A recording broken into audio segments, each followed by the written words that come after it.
So about a year and a half ago, I donated 18 inches of hair to children with hair loss at the Long Hairs event, The Great Cut. Now, it was a really nice change of pace to have short hair for the last year and a half, but I think it's time to grow it back out again. So this is going to be the first video walking you through my hair growth process over the next couple of years to show you how you can make hair growth as effortless as possible if you're on that journey as well. So I'm just gonna give you a couple tips that can make this journey as effortless as possible. Tip number one is, if you've seen any of my previous videos from before, then you know how important it is, but it's know what your hair type is. About 5 years ago now, that's crazy, 5 years, I made a 30-minute video going through how to figure out what your hair type is, all of the different tests you can do at home to discover what your personal hair type is, but I'll give you a really fast overview. So hair type is defined by your curl pattern, your texture, your density, your porosity, and your scalp moisture levels. Now, if you have short hair right now, then the curl pattern might be a little bit deceiving. You can see kind of with my short hair, you can tell there's a little bit maybe of some waves in there, but you know, it's kind of hard to tell exactly how curly or wavy it would be if it were to grow out. So you might think that you have straight hair when it's short, but as it grows, you might discover that it's actually more wavy than you thought or curly. So for curl pattern, I'd recommend letting it grow at least like 6 inches before trying to nail that down. But texture is really simple. This is how thin or thick an individual hair strand is. If you grab one strand of hair and you roll it between your fingers, you can determine this mostly by touch. Now, if you can barely feel that hair, or you can't feel it at all, then you have fine textured hair. If you can feel it, pretty easily, it's probably medium textured. And if it feels like a thin wire, then you have coarse hair. This is important because it's going to determine how heavy your shampoo or conditioner formulas should be. For example, fine hair gets weighed down really easy, much easier than coarse hairs. If you have medium textured hair, you can probably get away with kind of anything in between, something made for fine hair or something made for coarse hair. If you for sure have coarse hair, then you're definitely gonna want something a little bit heavier. And when I say light and heavy, I'm referring to the amount of conditioning ingredients. So if something says volumizing, it's a little bit lighter weight than something that says, deep conditioning, deep moisturizing, things like that. Now, hair density refers to hair per square inch on your head. If you part your hair down the middle, not at your natural part, look at how much of your scalp is visible. And this is how you test it. If you can't see your scalp at all, and I'm not talking about the part line, I'm talking about where your hair is laying to one side or the other, then you have pretty thick density. If you can see a little bit of your scalp, you have medium density, and if your scalp is really, really visible, you can see it without having to part your hair at all, then you probably have thin density. Now, this can help you determine, again, if you need a light or a heavier conditioner. If you have fine hair and thin density, you probably need the lightest thing on the market. If you have coarse hair and thick density, you're gonna wanna go for those deep conditioning, heavier hair masks.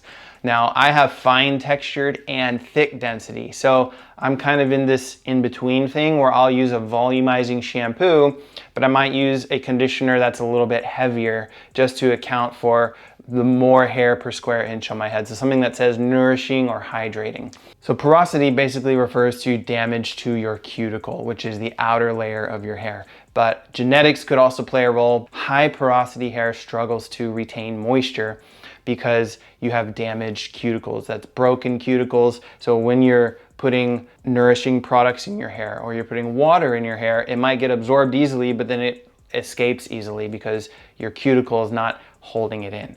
So it could be damage from the environment, from heat, from friction, rough handling for years and years.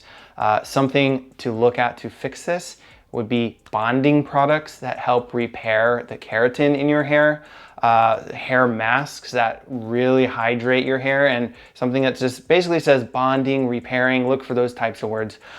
Low porosity refers to cuticles being shut really tightly, that it's really hard to absorb any product or moisture. So typically you'll have to let your hair sit like in a mask for a while, like a hair cover. It can heat up a little bit because that'll loosen your cuticles. Then you can apply product and it can absorb. Now, I'm not an expert on low porosity hair. There's tons of videos on what to do for low porosity hair, and I'm sure there's a lot more tips you can find. But things like, I've heard the praying hands method when applying conditioner or product like that, something to make it more slick. Once the cuticle is loose, it really helps absorb. So if you have medium porosity hair, you probably don't experience any of the issues I just talked about from damage or low porosity hair, and you don't really have to worry about porosity, so you're lucky. But moving on to scalp moisture levels, this refers to how oily or dry your scalp is 24 hours or so after shampooing.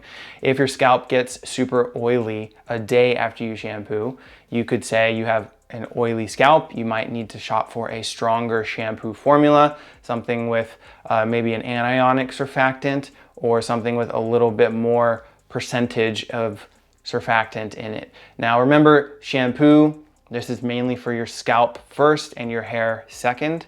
Conditioner is for your hair first and not typically for your scalp at all. Now, if you have a dry or an itchy scalp, you might be using something that's too strong, or there's an ingredient that's causing a reaction like contact dermatitis. So if your scalp doesn't get oily for 48 to 72 hours after shampooing and you're not dealing with dryness or itchiness, then you probably have a balanced scalp, and whatever you're doing, whatever shampoo you're using is probably just fine for you.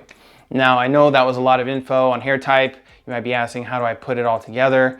When growing out your hair, this will help you shop for the right shampoo and conditioner. And I would say, like, you don't even need to focus on all of those. The main things that you should focus on when picking a shampoo and conditioner, I would say, are probably your texture, your curl pattern, and your scalp moisture levels are probably the top 3 things that you should be aware of. If you have damaged hair or high porosity, then you definitely want to take care of that. But if you're, let's say you have, normal medium, call it medium porosity, you have a balanced scalp, then you probably want to focus on texture and curl pattern. Those will be probably the most important things to look at when shopping for shampoo and conditioner. The other thing that knowing your hair type will help you with is you will know what's possible, like what's a possible look to achieve, right? If you go and you look at an inspirational pic of a guy with long hair and you're like, this is what I want, and you show it to your stylist or barber, but you have, type 2 hair, thin density, and the inspo you picked, the guy has like curls and coarse hair and thick density, chances are you're not going to be able to replicate that look because the dude has a different hair type than you. So once you know your hair type, you can start to find inspirational images of people who have the same hair type as you. So that is why I'm harping on knowing your hair type, not only to know what's possible for you, but once you get to your goal, you'll be able to pick the best products for you. So step 1 for growing out your hair effortlessly is know your hair type. If you're curious how to figure that out effortlessly, I do have an app. It's called Mannered Mains. It's free to download. When you log in, you go through an onboarding process, and that onboarding process actually walks you through figuring out your hair type. So it's in the app or the Google Play Store. It's called Mannered Mains. Spoiler alert, I don't want to get too far ahead, but we also have some pretty exciting things coming in the next few months for Mannered Mains. I'm not going to say much else other than that. But step number 2 is to pick an end goal. Do you want shoulder length hair? Do you want medium length hair, kind of down to your ears? Do you want hair all the way down to your chest or your lower back? This is going to help kind of figure out the maintenance and the shaping cuts that you get as you grow. So yes, you should trim your hair a little bit during hair growth, but very, very rarely. You're not gonna be getting cuts monthly or even quarterly. I would recommend shaping your hair, getting a shaping cut every 9 to 12 months or so. So you wanna see how your hair grows naturally first. You wanna see how quickly different parts of your hair grow. Are the sides balanced? Does the top grow a little bit quicker? You might even start to notice different sections of your hair have different types. For example, I discovered as my hair got longer, the back of my head was lower porosity than the front of my head, and my sides were way curlier than the top. So that's what I mean by discovering what you have. You will not know that if you have a crew cut. You just kind of have to let it grow and figure out, at least for 9 to 12 months, just to see what you're working with. Also, after 9 to 12 months, you might start noticing split ends, which you definitely want to get trimmed to maintain your overall hair health. All right, so putting all of this together, once you have an end goal, step 3 is really just to be patient. let it ride. You're gonna get to a point maybe around 6 to 7 inches where you're going to inevitably hit an awkward phase. That's where the real patience begins, right? It's gonna be a little too long to style it kind of up in a, a quiff or a pompadour or something. It's also gonna be too short to tie it up. Now, I definitely have some tips for how to deal with this phase to keep it as manageable as possible and even bypass it altogether. But I'll save that for another video. I'm not gonna put all of my tips into this video because I want you guys to kind of go with me on this process. So I have to save some content for the whole series. But anyways, if you made it this far in the video, I really appreciate you sticking around. I know I've been gone from YouTube for a little while. The truth is, I kind of just lost my drive and passion for content creation. I got a little burnt out creatively. I think at some point along the way, I stopped making content for just the joy of helping y'all, and it started to become a chore. I was bringing in sponsors, and I was figuring out how to weave content that was helpful, but also get my sponsors into it. It just stopped becoming fun for me. I'm sure it started becoming less and less valuable to y'all, and on top of that, I have a full-time job. I have 2 young kids. I want to be present with them. I don't want them to see their dad as a workaholic. I want to be in the best shape possible for my children so I can be in their life as long as possible, set a really good example of them for health and fitness. All that to say, I took a step back from YouTube for a while just to reassess if it was something I even wanted to do anymore. So I took a break from that. But going forward, I'm getting back into making videos simply for the love of helping y'all look and feel your best. So I just wanted to say, appreciate you if you're still here. You guys are OGs. If you made it this far in the video, comment OG down below, and I'll see you guys in the next one. Peace.